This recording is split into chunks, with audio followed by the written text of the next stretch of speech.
Hadirin hadirat muslimin muslimat yang dimuliakan Allah subhanahu wa ta'ala. Sampai masanya tiba, datang malaikat membawa kain kafan min nur, dari cahaya. Lalu malaikat menampungnya, keluarlah roh. Sejuk terasa dari kaki, naik ke atas, naik, berhembuslah dia dari mulut. Wa nafakhtu fihi min ruhi, aku hembuskan, aku tiupkan. Dulu waktu masuknya ke tanah, ke daging itu ditiup, maka keluarnya pun juga keluar. Maka mata memandang, ruh keluar. Biji mata memandang, keluar biji mata. Namun sebelum lanjut, jangan lupa klik subscribe, like dan lonceng notifikasi untuk mendukung channel ini agar terus menyiarkan syiar Islam. Makanya orang yang mati itu matanya terbuka. Makanya yang pertama kita lakukan menengok orang mati adalah memejamkan mata. Allahumma ghfir li abdus samad warfa' darajatahu ma'al ghabirin, inna lillahi wa inna ilaihi raji'un. Makanya saya jarang-jarang datang bila ada sebut, Ustaz ada orang meninggal dunia, sudah lama, baru sejam, nanti saya datang. Sebab apa? Saya takut nak pejamkan mata dia. Agak-agak sudah dipejamkan orang, baru saya datang. Saya datang, dah 3 jam, 4 jam, alhamdulillah saya datang. Belum tutup lagi. Iya. Kenapa? Menunggu Ustaz Somad. Paksalah saya tutup. Allahumma ighfir li fulan ibn fulan warfa' darajatahu ma'al ghabirin, inna lillahi wa inna ilaihi. Mana istri yang katanya sayang, kaulah bulan, kaulah bintang, setengah nafasku pergi, buah hati bulayan jiwa. Ketika roh ada dari jasad, memang betul kata dia sayang, tapi manakala roh keluar dari jasad, dia pun takut menengok mata kita. Dia takut menengok kita. Dia takut jam pukul 2 malam, jam 1 tutup balik. Na'udzubillah. Begitulah kalau kematian sudah tiba. Sampai pada akhirnya dia tutup, innalillah wa inna ilaihi raji'un. Selepas itu roh pun keluar, dibawa. Kalau dia baik, roh itu dibawa, dimasukkan ke dalam kain kafan min nur. Hadis riwayat Ahmad bin Hanbal. Lalu dibawa oleh malaikat sampai ke pintu langit. Malaikat bertanya, inikah orang yang amalnya selalu dibawa pagi, dibawa petang? Inikah orang yang amalnya selalu dibawa hari Kamis? Inikah amalnya yang selalu dibawa pada bulan nisfu Sya'ban? Ya, inilah orangnya. Kam min masyhurin fil ardi walam yakun ma'rufan fis sama. Bukan hadis. Berapa banyak orang yang namanya masyhur di bumi, tapi malaikat tak mengenal dia. Tapi berapa banyak orang yang tak masyhur di bumi, tapi malaikat mengenal dia. Mengapa? Karena amalnya pagi dan petang dibawa oleh malaikat. Orang ini mana? Belum datang. Orang ini mana? Belum datang. Orang ini mana? Belum datang. Disambut dia, disambut kedatangannya. Masya Allah, tabarakallah. Mudah-mudahan kita termasuk orang yang disambut oleh malaikat karena amal soleh kita. Maka bila saya datang di suatu majlis, malam tadi datang di Shah Alam, orang menyambut ramai. Malam ini datang ke Masjid Muaz bin Jabal, ramai. Esok malam di Terengganu datang, tak tahu entah ramai entah tidak. Ramai. Dalam hati, hai Abdul Somad, apakah malaikat akan menyambut engkau nanti juga dalam keadaan ramai? Kalau engkau ikhlas, iya. Tapi kalau tidak ikhlas, na'udzubillah. Nabi Isra Mi'raj berjumpa dengan orang yang sudah lama mati. Bagaimana rasa kalian mati? Apa kata mereka? Seperti kambing yang dikuliti hidup-hidup, seperti tebasan pedang di tempat yang sama beratus kali, seperti kail mata pancing yang masuk ke dalam kulit yang basah, ditarik, disentapkan sehingga terikut dagingnya sampai keluar.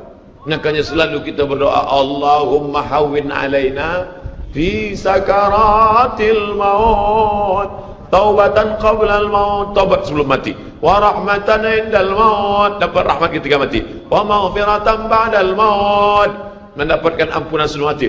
Allahumma hawwin alaina fi sakaratil maut. Makanya doa selamat itu baca pelan. Baca pelan, renungkan. Ini sekarang banyak orang baca doa selamat cepat-cepat. Maut. Apa maut aja nih? Saya tak pernah menghafaz doa itu pakai kertas, tak pernah. Wa taubatan qablal maut, wa rahmatan indal maut, wa maghfiratan, belum pernah. Kenapa Ustaz boleh hafaz? Sebab dulu dibawa oleh ayah, dibawa oleh bunda, dibawa dalam acara tahlil, dibawa dalam kenduri orang mati, dibawa. Tiap hari telinga mendengar Tuan Imam membaca pelan, maka kita ingat. wa taubatan qabla al-maut wa rahmatan 'inda al-maut. Anak-anak kita ini walaupun mereka lari sana sembang sini, tapi telinga mereka mendengar. Dan anak-anak ini hafaz. Kadang anak hafaz, ibu bapa tak hafaz. Sebab apa? Sebab dia golden age, usia emas. Mereka hebat, mereka kuat ingatannya, menangkap hafazan itu begitu kuat. Maka kita ajarkan mereka doa itu pelan-pelan. Sebab bila kita ajar kuat-kuat, mereka balik, dia panggil, ibunda dia panggil, cuba kau baca apa doa tadi? Oh, maut, oh, maut. Apa mau aja ni?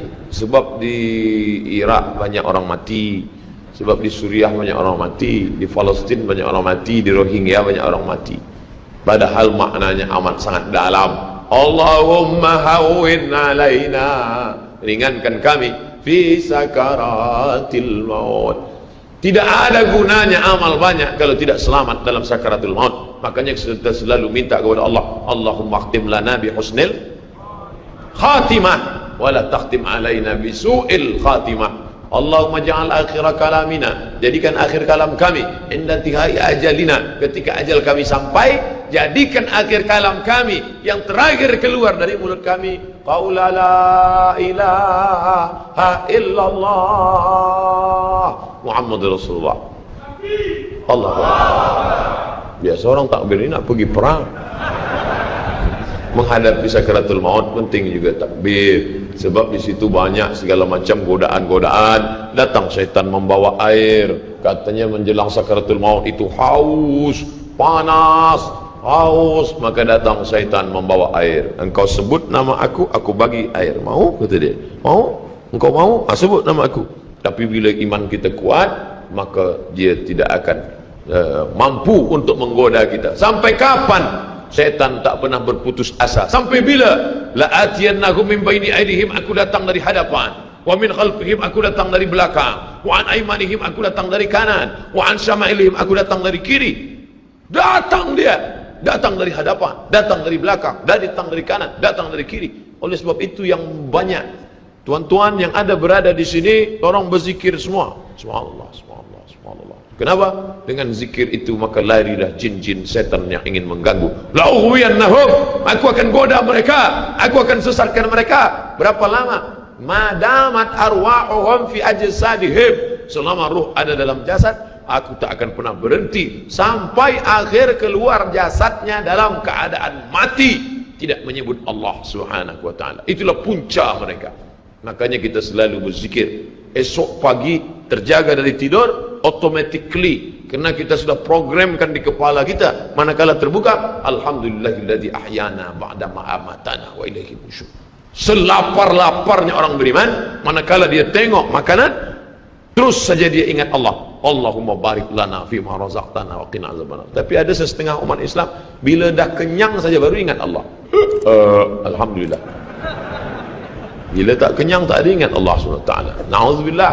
Oleh sebab itu maka inilah hidup yang singkat ini. Bila pernah kita bersedekah, itulah yang akan menolong. Laula akhartani ila ajalin qarib, kalau engkau beri aku umur panjang ya Allah, apa yang akan kulakukan? Fa as-saddaqa, aku akan bersedekah. Wa akum minas salihin, aku ingin beramal saleh. Malam ini tajuknya Masya Allah, ini tazkirah terakhir, ini tazkirah akhir, last, dan tajuknya pun akhir pula. Mudah-mudahan ini tazkirah terakhir, tapi bukan terakhir bagi saya. Andai mati, tidak masalah. Allahumma ja'al hayata ziyadatan li fi kulli khair. Kalau engkau takdirkan aku besok masih hidup ya Allah, jadikan hidupku itu ziyadatan li, sebagai amal tambahan. Kalau mati malam ini, Allahumma ja'alil mauta rahatan lana min kulli syarr. Kalau aku mati, maka kematian ini berhenti berbuat dosa. Orang beriman tak pernah sedih. Kalau dia mati, berhenti buat dosa. Kalau bertambah pahala. Andai Abdul Somad esok pagi masih hidup, bertambah pahala, dia akan tazkirah, dia akan bagi pelajaran. Andai Abdul Somad mati malam ini, alhamdulillah, berhenti melihat dosa. Dosa apa? Masuk airport dosa, Masuk ke plane pesawat terbang dosa. Dosa apa? Dosa mata. Takkan tak kita tengok. Mata terbuka, takkan kita tutup. Maka orang beriman sentiasa menjaga dirinya.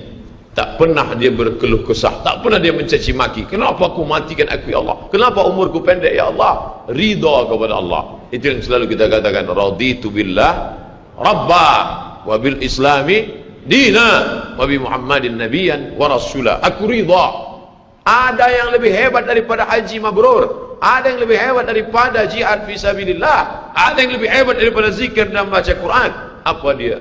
Ridha bi qada'illah, ridha menerima keputusan Allah. Makanya banyak lelaki yang ridha manakala meninggal istrinya, datang orang, apa tuan tak menangis? Aku ridha menerima ini, Ustaz.